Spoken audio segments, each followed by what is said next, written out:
Right there, ladies and gents, how is it going? I'm strumming it, baby. I'm strumming it like this. Oh yes, gotchy day. Yeah, definitely V-Strom weather. Just out for a little play. Gonna get my head straight, riding some roads, find some foods, and then just chill out. I haven't got anything to do today, and I'm not gonna let the fact that it's grey and miserable make my day miserable. So yes, motorcycles, they're groovy. Keep that ride. Rubber side down. So today is my first time wearing my new crash helmet, which is one of the reasons I'm out. Obviously need to sort out all the audio and stuff like that for a motovlogging setup.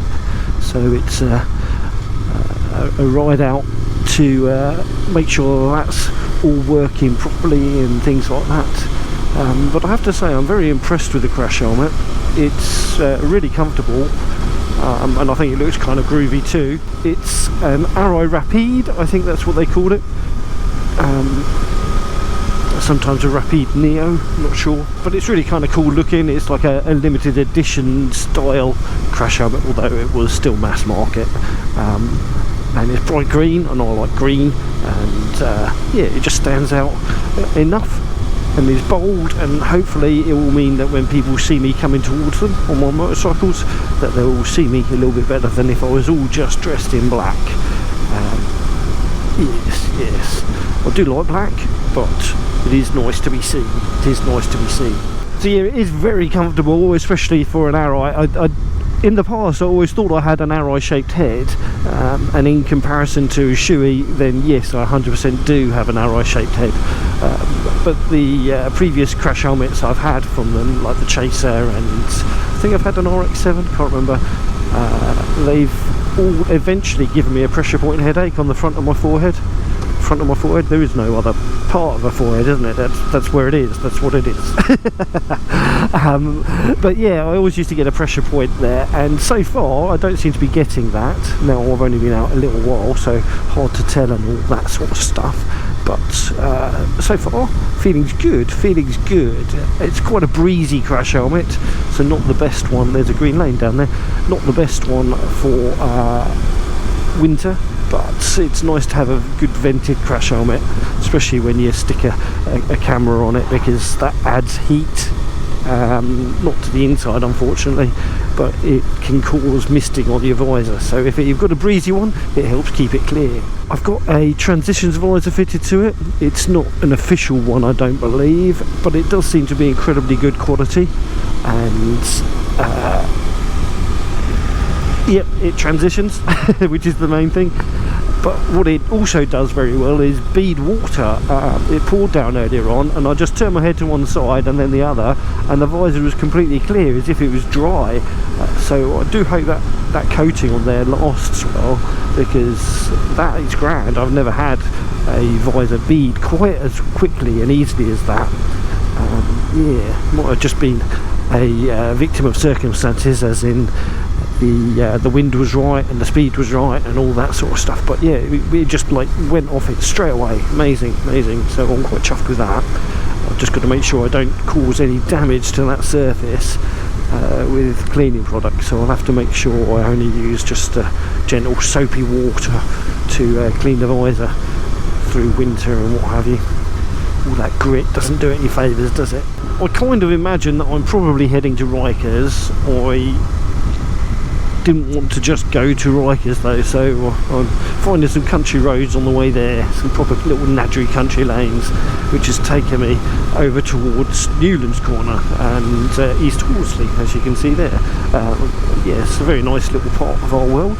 It's right in the middle of a lot of our green lanes, but I'll not be doing any green lanes today, not on this bike. Didn't get this bike for that, although I did do that one down Littlehampton a while back, and it did it very well. But it's got cast wheels. It's not a green lane machine, this. Not a green lane machine, this at all. I'd have got the DE if I wanted to do that sort of shenanigans. Yeah, down there's another green lane that way as well. I recently took the Tuareg out on a trail ride. I'm hoping that you'll have seen that video by the time this one goes up. Sometimes they go up in different orders and things, but it's been so long since I've ridden that bike, I'm pretty sure I would have got that one up already.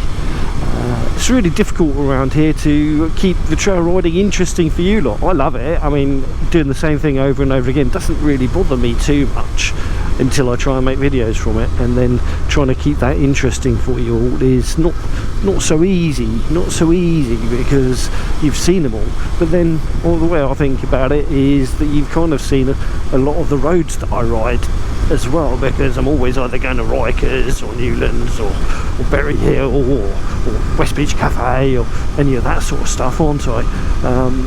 So I'm kind of creature of habit. I does the same routes all the time anyway. Guess it's just what happens, isn't it? It's why people get bored of channels, is because they're just fed up of seeing the same thing over and over again. I mean, I've followed Spicy 110 for many years now, and he just rides around Hayling Island mainly. So he's doing alright of it. Over 110,000 subscribers or something like that he's got now. I can't remember. But yes, I guess some of you get bored of it, some of you don't. But I like the roads I ride, so I'm not going to mix it all up just for the sake of the old YouTubes. But like this ride today, I'm mixing up a little bit. I'm still doing my local area, but just doing the in-between roads that I don't normally go along. The trouble with doing that is that you end up like this, stuck in some traffic somewhere, and you can't really get past people too easily along some of the smaller roads, because there's just no passing places.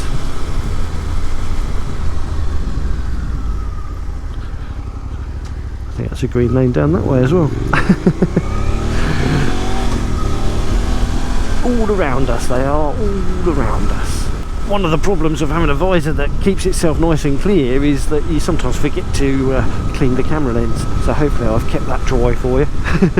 It's not actually raining at the moment, but there's still water coming off the trees as we ride through them. Do you ever get it sometimes when you're just like mooching along in traffic like this, where you're just quite content, quite happy? It doesn't matter that you're really going at a slower pace than you normally would, although 30's in a 30 and all that sort of stuff. But yeah, sometimes it's just nice to mooch along, isn't it? And I'm feeling like this crash helmet is quite a nice place to be, so I'm guessing that helps too. Well, Steve Jordan Suzuki's around here somewhere. I really keep meaning to call in on them and have a little chat about getting this thing remapped. Now, there's no point doing it until I get a replacement filter and open up the airbox a bit more, which is a plan in hand. Just need to get the bits ordered, but it would be nice to know how much it would all cost. It's easy enough to get to the filter. I wouldn't be paying someone to change that sort of rubbish for me. I'll do that myself. But the remap, I think you can get an UpMap for these, but it's not worth it.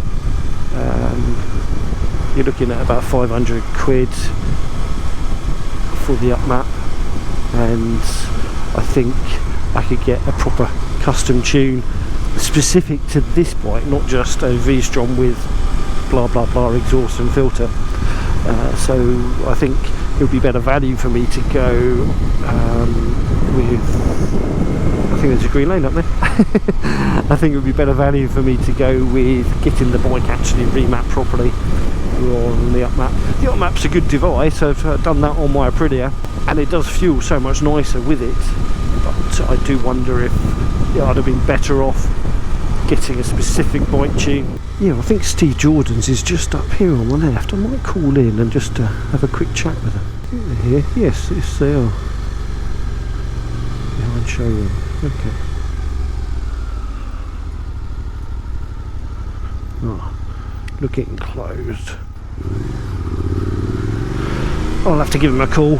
I have sort of touched base with one of the ladies that works there. She used to race SV650s, I think, and she said that they can definitely do Suzukis. I'll have to have a little chat, see if there's something they can do with me for this and get it all peachy. It actually rides really nicely. I've got it in B mode at the moment, and the traction control even on the soft setting on level 2, although I think it goes to 3 as well. just because it's a relaxed day today. I'm not fussed about lifting the front wheel over crests and being a hoon.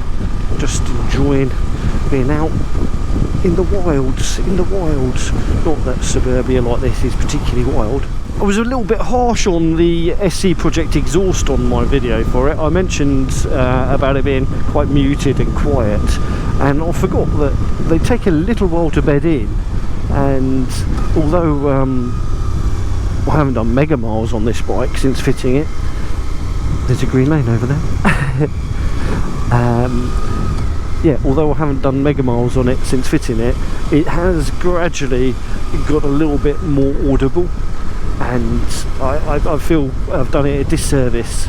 I've done it a disservice by stating that it was very quiet. It does make a bigger difference when you're on the gas like that, but you can still hear it. You can still hear it when you're off it, when you're just sort of rolling along, and it's definitely far more noticeable than it was as a stock. This road in the olden days used to be a proper Hooney Tunes one. Technically it was twin lane, didn't have any of those markings down the left hand side there, and it always used to be my dad's favourite run through in his cars, and all the bikers would tear up and down here. It's average speed cameras now. Someone posted up on the Box Hill Facebook group the other day that their daughter got a ticket coming through here doing 60. Just I found it interesting that someone posted that. I thought they were live already, and I've never heard anyone getting caught along here. I think it's pretty foolish if you get caught on an average speed camera, because you know they're there. You know they're there, and unless you're not paying attention, then you kind of bring that on yourself, don't you? Now, I do also hate average speed cameras, and I feel sorry for anyone getting stuck in them, getting caught on them. Oh, I sound like I'm being holier than thou, and I'm very much not. As I'm sure quite a few of you can attest to, I'm quite happy to open the throttle up on occasions. Some might say even a little too happy to open the throttle up on occasions. Certainly the magistrates have told me that in the past. Clean licence now though, I'm a good boy, I'm a good boy me. Rikers have got like a pizza oven now. I had one the other month. Wow, time's been flying by. Yeah, I had one the other week, and it was very tasty, but when you're up there by yourself, they're a bit big for one person as a snack. There used to be a green lane up there, a really long one, but I got TRO'd many years ago. I think there's some parts of it which technically aren't, but I don't think you can actually get to them, which is a real shame. I think it's just mental how they've been taken away from us. Yeah, so although I'll not be having a Box Hill Rikers pizza today, but they are tasty, I can recommend them. Not sure what I'm going to have. Well, I have very much of the rumbly stomach variety of pizza today, so yeah, probably just have one of them chicken burgers. They're quite safe as long as you take everything out of them. There's quite a lot of people here. I guess it is a Saturday after all. Mitsubishi Radical replica there. It's quite tasty. Not much of a replica, it's a real deal thing that, I think, with all them bolt-ons and roll frames and crash bars and stuff. Let's have a quick look at it. Always like the Mitsubishi Lancers. I do like a fast car. They're just so much money to go not as fast as motorcycles. That's cool. That is cool. Nice. Alright, let's go find some food, shall we? Let's go find some food. Nice. Right, well that was a successful food stop. Definitely. I think I'm onto something there with that plain chicken burger. A couple of the MT 450s there, or whatever they're called, the CF Moto 450 MTs. Nice to see that people are getting hold of them. I know they were a bit like rocking horse poop,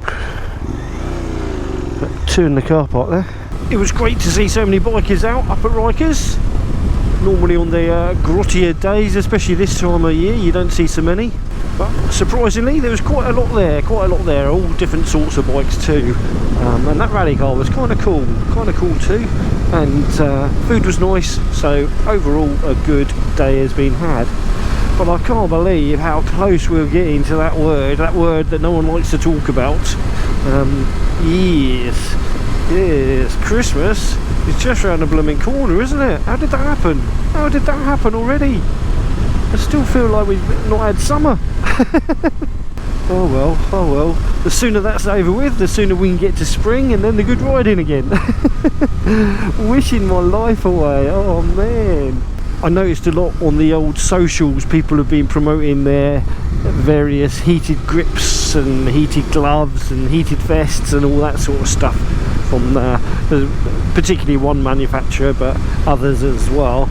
And so I was like, no, it's not winter yet, but actually after doing some early starts for work, I was quite glad to have heated seats and a heated windscreen and all that sort of stuff in my van. So I guess it is winter, isn't it? Yeah, sorry biker Kaz and English biker Dan, I didn't mean to sabotage your posts. I just I hate admitting that it's going to be cold. I hate admitting that it's winter. I hate not having summer. It's not fair. Bring it back. I've recently been posting quite a lot of old photos of back in the day up on my Instagram, so go follow my old Instagram. It's quite entertaining, I'm sure. Maybe not. Oh, it's crap all over the roads. But yeah, go follow my old Instagram and you'll see some of the stuff I used to get up to maybe when I was young and irresponsible instead of just irresponsible. Oh, well, I've really enjoyed having a good old mooch on the bike today. Might have been grotty, but well worth getting out and playing bike. Yeah, nice food too.